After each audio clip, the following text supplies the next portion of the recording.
Um, all right.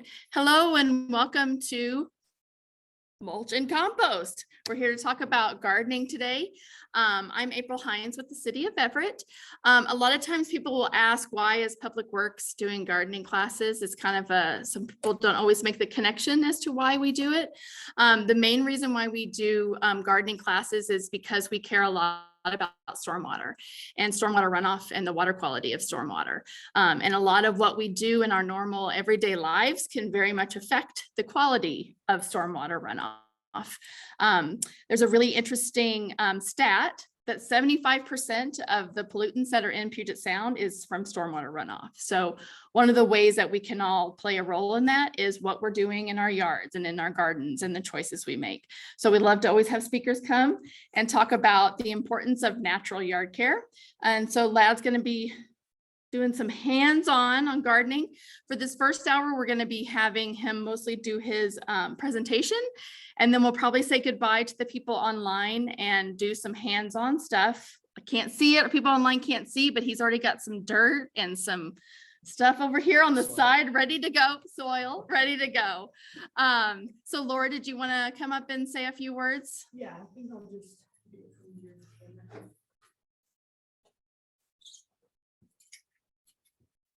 Awesome. I'm Laura Dockenhausen from Snohomish Conservation District. I just wanted to say really quickly just a little bit about what we do. We offer services to anybody in the county that has anything to do with natural resources. So we really love putting or supporting these kinds of events where it's going to affect water quality, like April was saying, but it also can help you create a more habitat friendly environment in your yard. And it's just great to engage in natural resources in this way. So that's why we're here. And yeah, if you're interested in more services that we offer, you can go to snohomishcd.org and check it out. We can do site visits, we can answer questions. We have a lot of resources available to you that is free for you because you pay for it in your taxes. So yeah, check us out and thanks for being here. And I think we're going to have Lad introduce himself, if he's okay with that, sure. Right? All right, so we have Lad Smith here from In Harmony to talk about mulch and compost and building better soils and gardens. So without further ado, we'll have Lad come on up. Thank you, April. And thank you, Laura, for putting all this effort to getting us together. This is actually one of my favorite subjects, is talking about soils and mulch, because I actually believe that if we can focus in our soils and our mulch, not only will we have a better environment, but our gardens are that much better. They are that much better just by having good stuff in the soil for them. So for everyone in the audience, I had handed out information. The natural yard care, and anybody online, Laura will get you these handouts with a follow-up email. But one of them is natural yard care. That's what I'll be talking about. The 5 steps of natural yard care. Number 1 is building healthy soils. Number 1 step. And like I said before, I think as gardeners, if we focus in on soils every time we're gardening, if that's what we're doing, we see our gardens explode. So number 1 is building healthy soils. Number 2 is right plant, right place. Number 3 is smart watering. Number 4 is thinking twice before using any pesticides. And then number 5 is natural lawn care, which is its own subject. But really the main gist of all of them is building healthy soils, right plant, right place, and taking care of the plants correctly, especially watering and cultural practices. Is that if we're doing all those things, we really don't have too many problems out there, and then we don't have to use pesticides. And that's our main thing, is to reduce or eliminate using any poisons or toxins out in our gardens, because a lot of times we don't need them if our plants are healthy. So number 1 sheet I handed out was natural yard care. And let me, I'll get a couple more copies here. And then I also have healthy soils. Is your soils healthy? Sheet. I have make the mulch of it sheet. And then I have a sheet mulching, and anybody we'll talk a little bit about sheet mulching here too. But those are the 4 sheets, and we'll get those to everybody on Zoom once we do the follow-up email. Got all those? Yeah, I'm good. Okay, good. Okay, so let me just see if I can. It'll come back. We need to get our little things, the little icons here at the bottom. Yeah. Oh, there it is. There it is. No, that's not what we want. I'm a gardener. I am not a techno guy. You can tell that right now. My big old fat fingers here too. Bingo. Okay. Hopefully there's only 3 or 4 more slides and we'll get through the night. My gosh, man, that's what we have to go through. So why soils? I think for me, 2 things that really bring this forward is some research that WSU did, and then an article about having our fingers in the soil. This first one is the research that WSU did, and actually they did this almost 10 years ago now. But what they wanted to know is the impact, like April said, stormwater runoff, which is just rain, which is just moisture coming out of the sky, hitting our urban environment, hitting impervious surfaces, and then flowing on those impervious surfaces, carrying anything that comes along with it to the lowest body of water, be it a river, tributary, pond, ultimately the Puget Sound. And so what WSU wanted to do was to find out the impact of stormwater runoff on the salmon, because that's an icon up here. I mean, we're trying, everything we're doing is trying to make sure the salmon is okay up here so that when it's okay, we can eat it, right? So it's just like, anyways, so what they did is they took 3 barrels. In one barrel, they put beautiful, pristine water in it. The second barrel, they took stormwater runoff from Highway 520, the old Highway 520. Now, the old Highway 520, the Evergreen Point Bridge, actually, any water that was hitting that deck, they just had grates, and all that water just went down into Lake Washington, but they knew it was having an impact. Now, with the new Lake Washington Bridge, they actually pull all the water that gets to the deck, pull it off to the sides. It runs through wetlands before it goes down to Lake Washington, clean it out before it goes to Lake Washington. But beforehand, stormwater runoff straight into Lake Washington. So they took some of that stormwater runoff from Highway 520, put that into the second barrel. The third barrel, they took that same Highway 520 stormwater runoff, collected the same thing. They just ran it through a small layer of composting gravel, a very small layer of composting gravel, ran it through that, put it into the third barrel. And what they found is every time they put the fish in the pristine water, salmon swimming around, having a good time, loving life. Every time they put the fish into the straight stormwater runoff, the fish almost had an immediate reaction, going to the water, turning upside down, floating to the top because of having that kind of toxins, oils, greases, everything that comes off of that into their environment, huge reaction. But that third barrel, with all that stormwater runoff that went down into that third barrel, all the fish survived, swimming around, having a good time. So what it was proving to us is that a very small layer, a very, very small layer of healthy soils is an environmental benefit. It cleanses toxins and anything that goes through it. And then what comes out the bottom is beautiful, pristine water. So if we can just focus on having better soils in our yards, our landscapes and our gardens immediately become environmental benefits by just cleaning water. Also, for building them right, any stormwater that hits our gardens and our landscapes actually will slow down. It's actually allowed to spread out, and it'll actually allowed to sink into the soils down below instead of just running off and then going to the stormwater. So if we can build better gardens, we'll actually slow down any stormwater, contain it into our yards, okay? So very, very important. And then this article in the Atlantic magazine, James Hamblin wrote this.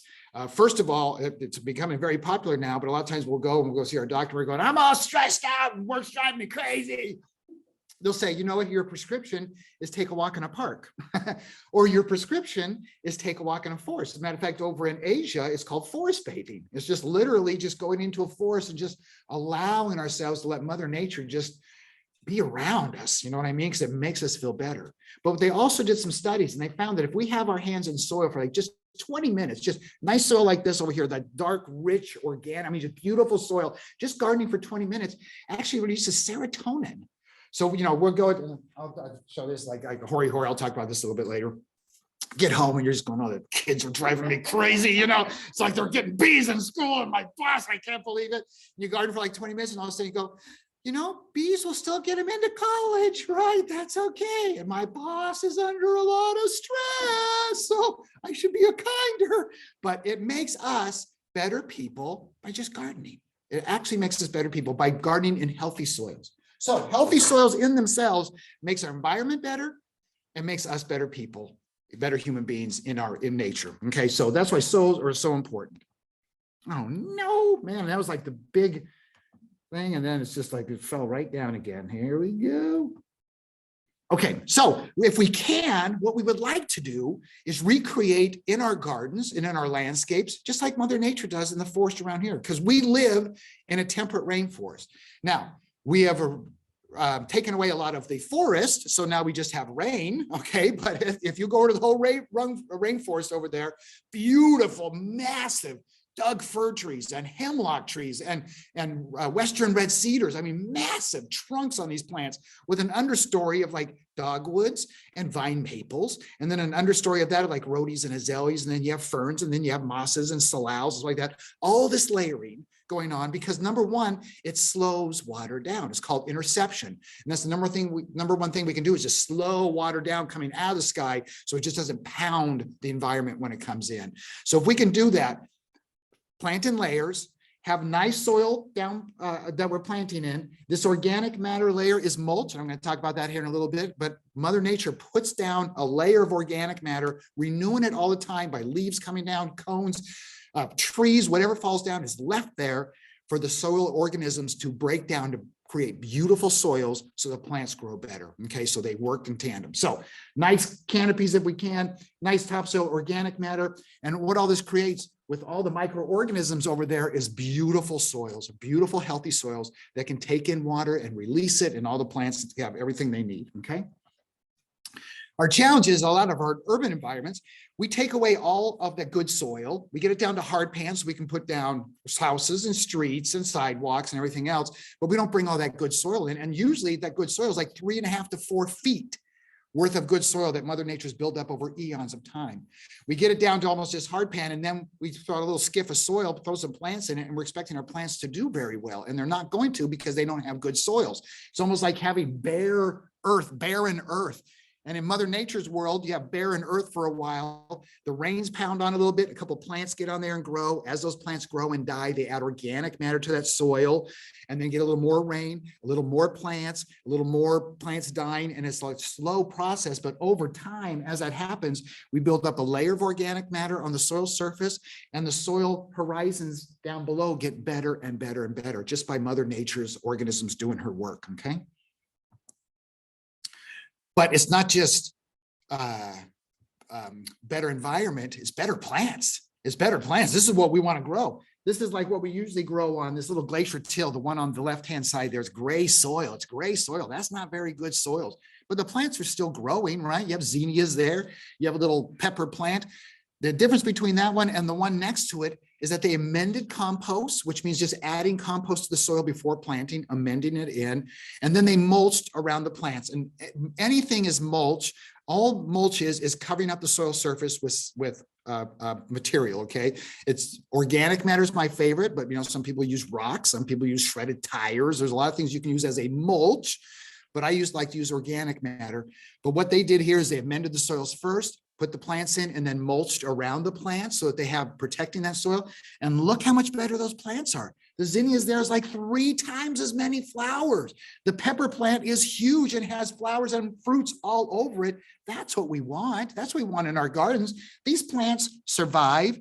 We want plants to thrive. We want plants to explode because of what's going on in their soil. So if we focus in on the soils, that's what happens to the plants on top. So that's why I always say as gardeners, we need to say what's going on with my soils in order to make things on top the way we want them, okay? And it all comes down to organic matter, rich organic matter. Now, compost is organic matter like plant material, leaves, bark, pine cones, grass clippings, whatever it is, put together. So you have carbons from your browns, you have greens, which would be our nitrogen source. Putting them together means they're composting into this beautiful finished product. Okay, so compost is the finished product from the browns and the greens going in together. Okay, and that's what we want, is this beautiful finished product, because that brings the life to the soils. So you got to love compost. Doesn't matter if you make it at home or you buy it from like Cedar Grove Compost. Adding organic matter on an annual basis to our gardens and our landscapes makes the soils better. Okay, it's just not a one-time deal. Like Mother Nature, every year she renews organic matter. We need to do the same thing in our gardens. No, that's not just my Fred Flintstone fingers. But how do you know good compost? Good compost is earth smelling. It's not anaerobic. It doesn't smell like it's giving off gassing like from smells sulfur or anything like that. It's dark, it's brown, it looks like peat. You can break it up in your hands. That's what we want to be putting in our yards. Okay. Now some people have, or some companies can get compost, but it's not done right. And it just doesn't smell right. Or maybe it doesn't have the weed seeds broken down. So always get good compost in order to get the best results in your yard. Okay. Whoops. Uh-oh. Nope. Okay. So how about the basics of soils? Okay. So when April mentioned dirt, okay, dirt is what we wash off of our hands after gardening in good soil. Okay. So the difference is dirt is just the basic building blocks of soil: sand, silt, clays. Okay. You got the threes like that, almost every soil: sand, silt, and clays. That's the building blocks. That's the dirt. But compost, organic matter, brings loam. Organic matter brings life to the soils. And that's what we're really looking for, is bringing in loam and breaking up these soils, because in any good soil, if you pulled out a chunk of it, half that space in that soil profile would just be open pores. Okay. Microscopic, a lot of them, but open pores for like water to move down through, open pores for gas exchange to go on through the soils, open pores for critters to be moving around, like that, open pores for roots to grow through and stuff like that. That's what we want, is this pore space, because that means that water and everything else can penetrate that in. So that comes from adding organic matter and creating loam. So what we really want is a sandy loam or a clay loam or a silty loam. We don't want clay soils. Most of us deal with clay soils, hard pan clay. We want clay loam as much as possible. Because again, it's not clay, sands, or silts. Is when you add the loam, you come into the better soils right in the middle. And that's what we're always trying to work for, is the healthier, better soils, or a combination of these loams in the middle. And that's what good soils are made up of. But it's the biology, it's the life that's brought to soils that really makes the biggest difference. Okay, it's just not compost, but it's all the life, the microorganisms that come with it. Because it's live. Actually, we know more about outer space and the oceans than we do know about the terra firma, that we know about soils underneath our feet and what they do for us, because it's actually a living organism made up of many microscopic organisms like bacteria, funguses, protozoas, nematodes, arthropods, even large ones that we see like earthworms. Even Darwin knew how important they were, said worms are the intestines of the soil. All life, including ours, depends on their patient tilling. And some people will actually buy earthworm castings, and all earthworm castings, you can get them on mail order. Earthworm castings, all earthworm castings is that the earthworm takes soil in through its mouth, and then what comes out the back end is called castings, right? Just not the pretty little name for what comes out the back end, castings. But you can buy it. But I'm saying, hey, let's cut out the middleman. Let's cut out the middleman and just have earthworms, right? Just have earthworms have life in our soil and let them do their thing. So, and when I found out how important earthworms are, I actually now, when I find an earthworm in my yard, I'll pick it up and I'll go, thank you, Mr. and Mrs. Earthworm, because they're actually male and female. All earthworms are male and female. So you go, thank you, Mr. and Mrs. Earthworm. Give them a big kiss. Like that. And then I'm looking at them going, am I kissing the head or am I kissing the part where the castings come out? Even more, you know. So now I pick up the earthworm, I pat it on what I think is the head and go, thank you for all you do, and put them back in the soil. Okay. But they are a sign of good soils. When you're building good soils, you will have earthworms there. I'm just gonna try to get rid of the taskbar there so we can see your full slide. Oh. So just take them. Technical difficulties, technical. Yeah, we'll do the Jeopardy thing. Okay, maybe there it is. Okay, cool. Oh, That was I didn't get probably- rid of the song. I didn't finish. I gotta do it all over again now. Okay, never mind. We'll just go. Now I don't have my little. Oh, there it is. Okay. Shh. I got it. Hey, I'm not that bad with technique, okay? Just like you're looking at me just going like, come on, old guy. That's got it. Oop. Okay, well, we're going to the next slide, even though I didn't hit the button. So how about a pop quiz now? You guys know so much about soils. How about a pop quiz? How many people will tell me how many beneficial organisms are in a teaspoon? 1 teaspoon, like a teaspoon of sugar you put in your, hey, no checking the papers. A teaspoon, I saw that, that's right, cheater. And nobody looking on the internet. Make sure they're not checking on the internet, Laura. you know, if we had one more person, unfortunately, if we had 5 people show up tonight in-house, we're gonna be able to give away a new car for answering the pop quiz. But we also want to have 4 in here. We can't give away the new car. So we'll just have to be personal satisfaction, okay? But how many beneficial organisms in 1 teaspoon? 1 teaspoon of healthy soil. Anybody with 400? How about 400 beneficial? 4,000? 40,000? 400,000? About 4 million, 40 million. Thank you very much. 40 million, 40 million back, 40 million, got 40 million once, 40 million twice. How about 4 billion? 4 billion beneficials, and I'm sorry, I should have pulled this out. 4 billion beneficial microorganisms in every teaspoon of healthy soils. I wish I had more of these brochures. These were awesome brochures that King County put out years ago, talking about the 4 billion beneficial organisms in every teaspoon of healthy soil. And the beauty about these beneficial organisms is that they're completely non-union. So they work at weekends, they work overtime, they work holidays, they work all the time if we give them what they want, which is organic matter, right? So our jobs now as gardeners is to feed the soil organisms so they turn soils into beautiful soils and our plants explode on top, okay? Not trying to make plants explode on top by throwing fertilizers and stuff like that down, focusing in on soils as much as possible, making them as best as possible so that these little organisms can do all their work for us for free, okay? So that brings me to mulching soils, okay? So because for most people, when I talk to them about landscaping, they're going, oh my gosh, well, you show me the picture of like the really nice plants when they actually amended, they add composted soil, but I can't dig up my whole yard, you know, and start over again. And I say, yes, you can if you have $100,000, but if you don't, the easiest way to do it, and if they may have $100,000, I'll just stop right now and just come over to your house tomorrow and start. Okay, never mind. That's just like with a check tonight, I am there tomorrow, okay? Anywho, what was I talking about? Oh, money. That's right. No, mulching. I'm sorry, mulching. So if you can't dig up your yard and start completely over, the easiest thing you can do is mulch. The easiest you can do is just putting organic matter on top of the soil surface, just like Mother Nature does in the forest. Everything falls down. The leaves fall down in fall time, pine cones, flower petals, fern fronds, everything that falls down is just laid there. And then all those microorganisms come up and do all their beauty and make beautiful soils out of it, okay? So we're going to do the same thing. We can do the same thing in our own yards by just mulching. It's actually just laying organic matter down into our soil, onto our soil surfaces, and let Mother Nature do her thing, okay? Because again, we're trying to recreate this organic matter layer. The most important thing is protecting the topsoil with organic matter layer.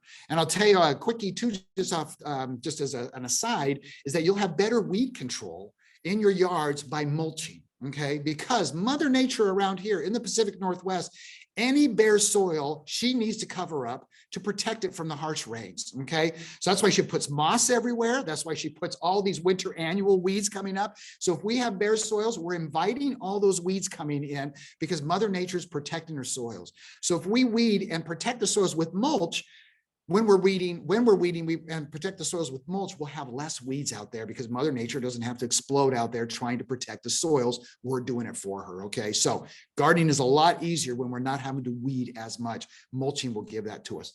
Covering up that topsoil layer with a thick layer of organic matter. And if we do it right, we're going to produce fungal-based soil. So I told you about bacteria and funguses. Most soils, when they're brand new, mostly bacteria, but as they get better and better and better, they change to fungal matter.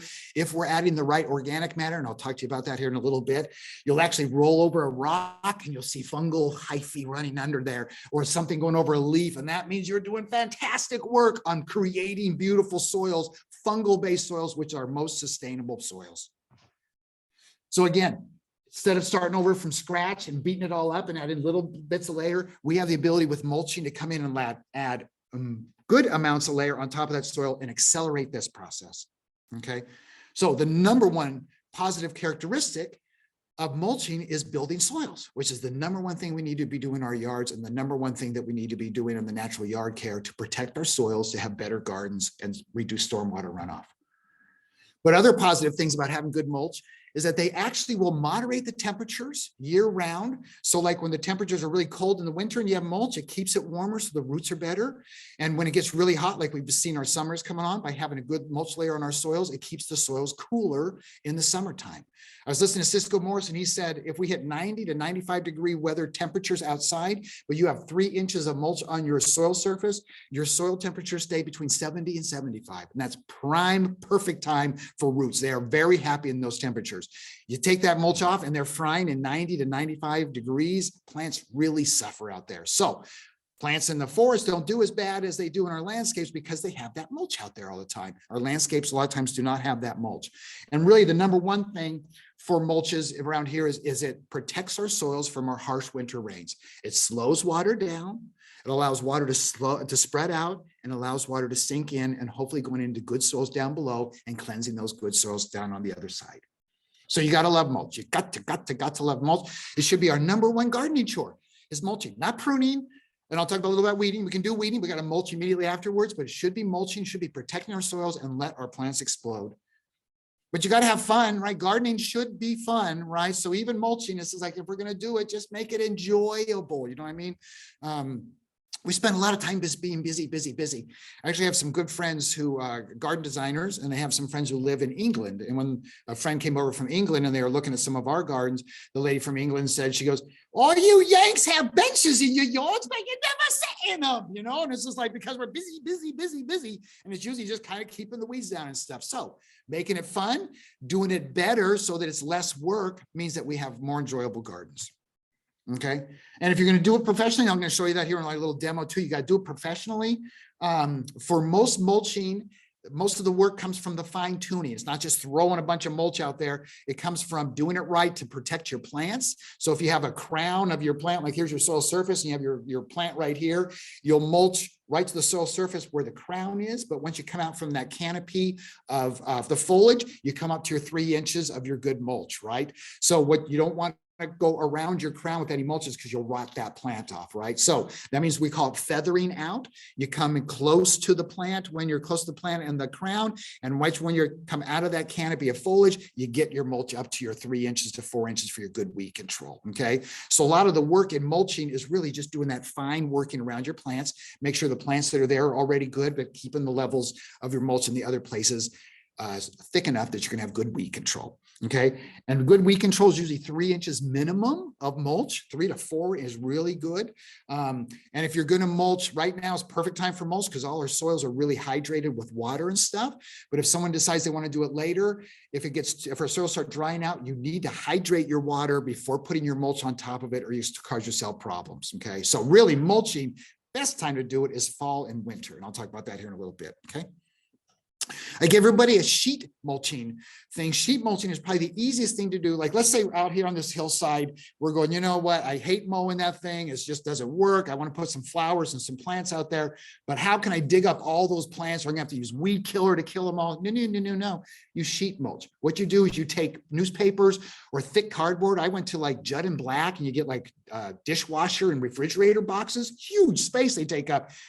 Slap it on top of all the plants you don't want, put mulch on top of that, and come back in 6 months later, dig through your mulch, dig through your cardboard, put your trees and your shrubs in it like that, and you have a beautiful new garden and stuff.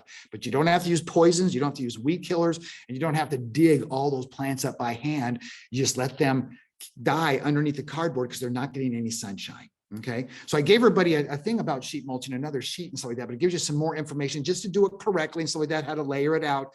But it's the easiest thing to do for large areas if you don't want weeds in that area and don't want to dig or kill them or anything like that. Sheet mulch and then just come back and plant. Yes, we have one question here in the front row. This young person, yes. Do you need the microphone? No. Okay, you're okay. Okay, good.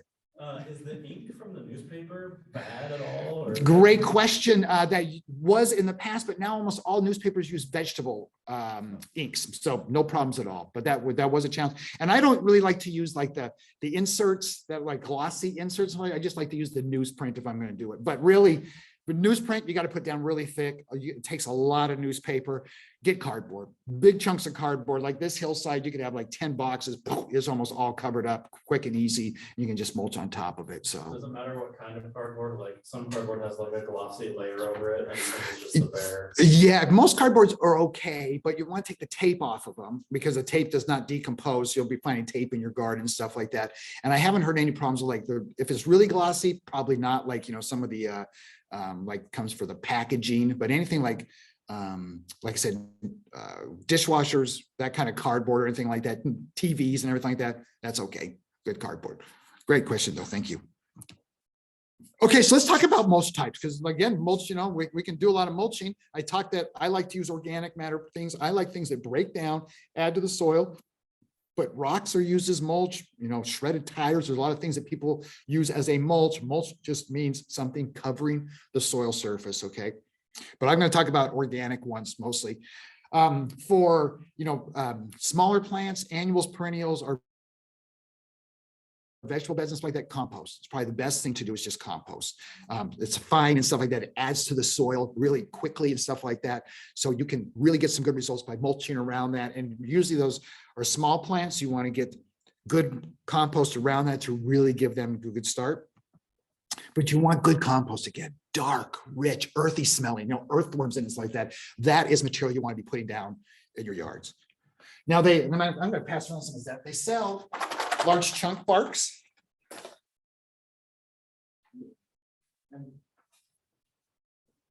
These large chunk barks are very popular, but the challenge is it's just bark, right? So all it is just straight carbon, and bark in itself on a tree is meant to protect that tree from the elements. So it doesn't get penetrated very much. So the one thing about the large chunk bark is that that's a positive, is that it does allow water to spread out and slow down, because that chunkiness is what we're looking for water to slow down. So the big chunk bark is one that they use. They also have medium fine barks.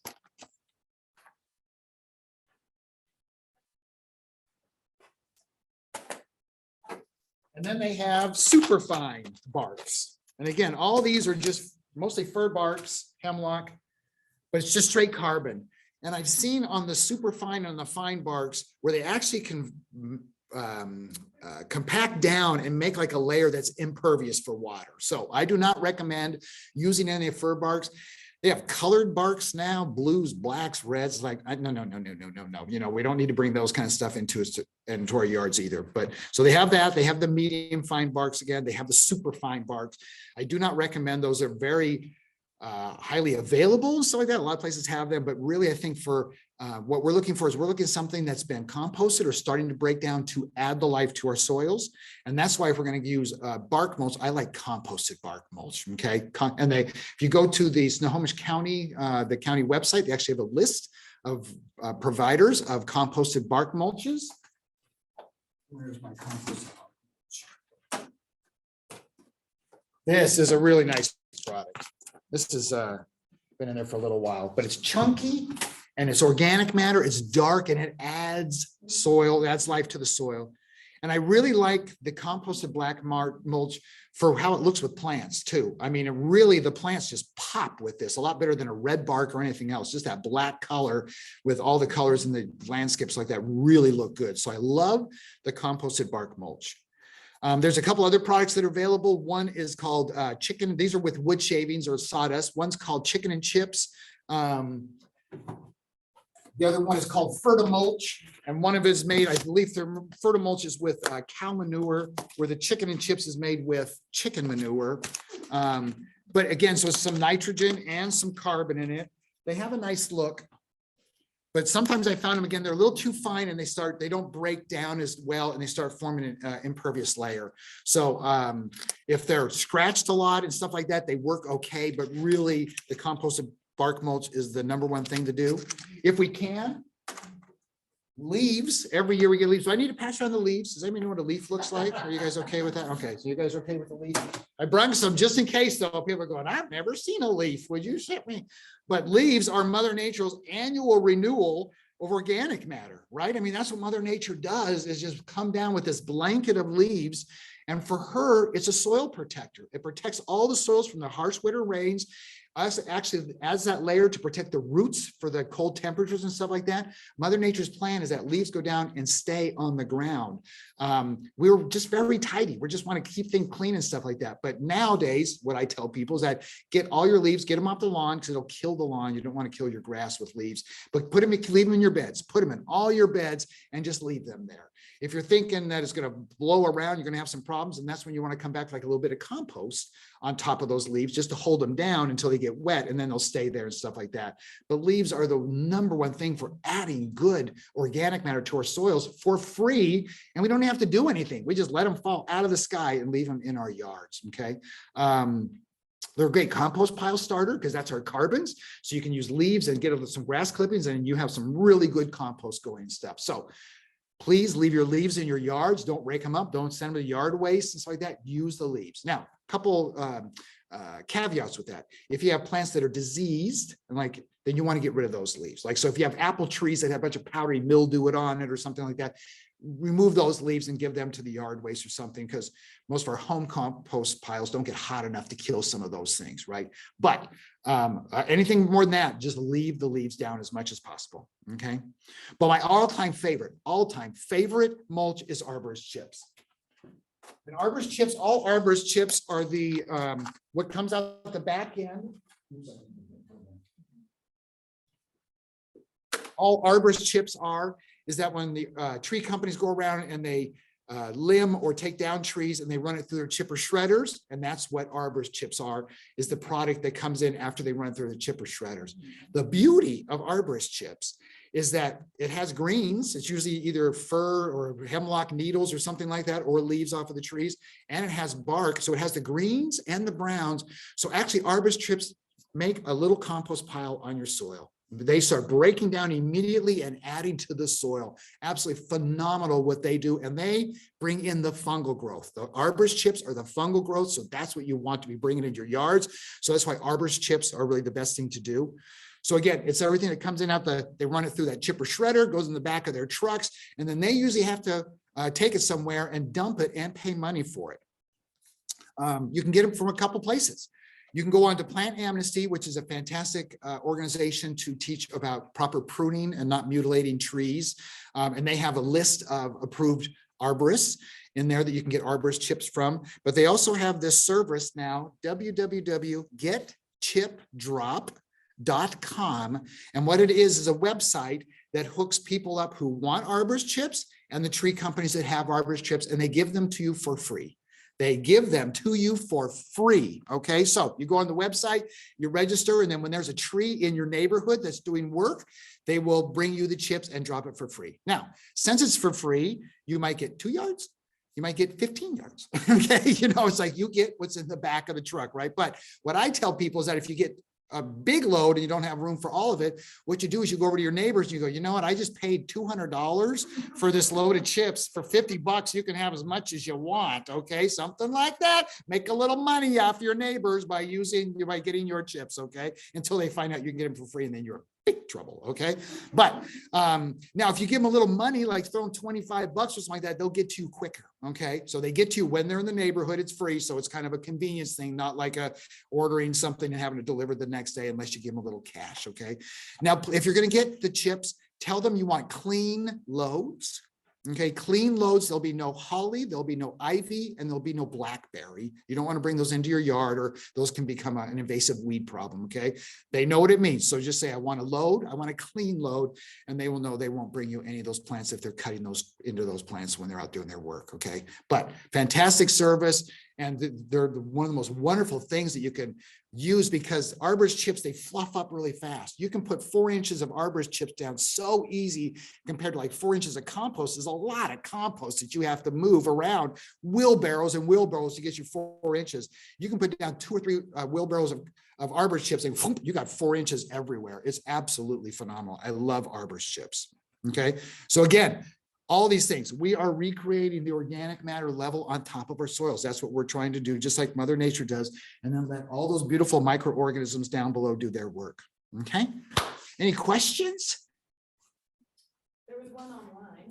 I will answer those for $15 each. Well, I'll pay the fee. Yeah, oh, okay, yeah, credit cards only, I mean, Bitcoin only, because I don't trust your credit card, Laura, okay? I don't have any Bitcoin. But I have Then this question. I'm not answering. Someone asked, can I easily use fresh chicken manure and coop stuff, or do I need to dry it out before using vegetable garden use that is? Great question. You do not want to use fresh manures, be it horse manure, cow manures, or chicken manures. They need to soften up a little bit. So a lot of times that just means they're left in like in a pile or something like that, usually for 3 to 6 months. That means the nitrogen will cool down and everything, and they won't become a problem. But fresh manures can be a problem. So I would add fresh manures to other composting things you want to do, and then bring that material back in. But chicken manure is a great, it accelerates stuff, it really does. Great source of nitrogen. Yes, this young lady in the back has a question. No, we're not giving away the car. I'm sorry you came in too late. The mulch that had like the chicken name, whatever that one was. Chicken and chips. Yeah, can you talk a little bit more about that? I've never heard of it or seen it before, and then I kind of like the look of it, so I was just kind of curious. Mostly they're sold, there's a company down in Redmond, DeJong, and they're probably the biggest chicken and chip and fertimulch company. They have a huge supply of wood shavings, I think somehow, and then they get the manures, and then that's how they're doing. But so on Avondale Road, DeJong Brothers mulches is where the chicken and chips. It's a mix of bark and. Yeah, it's like wood shavings and chicken manure. Yeah, chicken manure that's been, allowed to soften up the process a little bit and stuff like that. So it's a little bit of nitrogen in it, and it has the carbon and the chip for a mulch. Yeah. The only problems again I found sometimes is that you have to keep an eye on them, because if they start compacting down, they almost start forms an impervious layer. And I've seen some of them where the water actually hit it and just ran off the sides. It wasn't allowed the water to go through. I don't know why that is. That's why I like the chunkier stuff. Like arbor, they never kind of settle like that. They just kind of stay chunky. We have a lot of clients because the Arbus chips look a little different, right? You know what I mean? They'll keep those in the backyard because it's, further to move materials and it's not as sightly, and then use the composted bark mulch in the front beds for looks. You know what I mean? So you're mulching both these things, but different products to give you a visual of the front yard just might want to look a little nicer. But the Arbor's chips are being, matter of fact, I think they have Arbor's chips out here in this little garden, their little rain garden out here. They used Arbor's chips and stuff like that. I think it's a nice look. And once they start aging a little bit, they start turning a little gray color. I think it's a nice color. Again, plants really look good with that gray or with the dark blacks. Yes. So for the leaves, you just rake it off of your yard and into the flower beds and then you just leave it? Do you ever take the leaves off? Never. Okay. Why? I mean, They they will just break down, and I'm glad you brought that up. As a matter of fact, I have a lot of people maybe just not sure about that, right? Just like, what are they going to do? Just break down, or is it really good?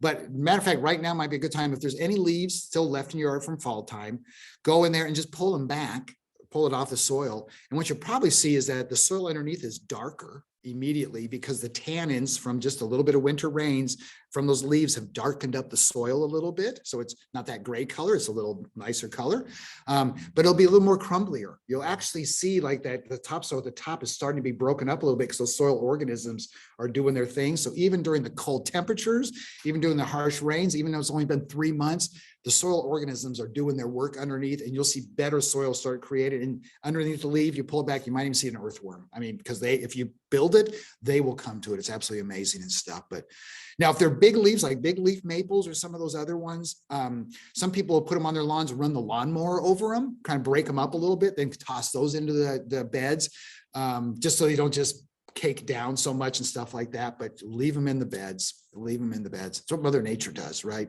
Even flowers and everything, they'll pop up through all those leaves in springtime because they've broken down so much. It's just how Mother Nature works. Any other questions? Okay, but I think we're going to break off now from the Zoom presentation, and I'm going to do an in-house thing here about planting and mulching. We have another question. Oh, yeah, yeah. Pop up right now. Bring it on. If I see ants under leaves, is that bad? Nope. No. As a matter of fact, they're just another critters doing their thing. So out of all the insects, there's like a small percentage that we consider bad, termites, right? Something, mosquitoes, right? Okay, nuisance like that. Almost other insects are either benign, or they're doing work, or they're predators of other insects that we don't want around and stuff like that. But yeah, shouldn't worry about ants. Awesome. All right. Thank you. Thank you very much, everybody out there. Laura will get you the info sheets. Have a great gardening season. Woohoo. Thanks for joining us, everyone.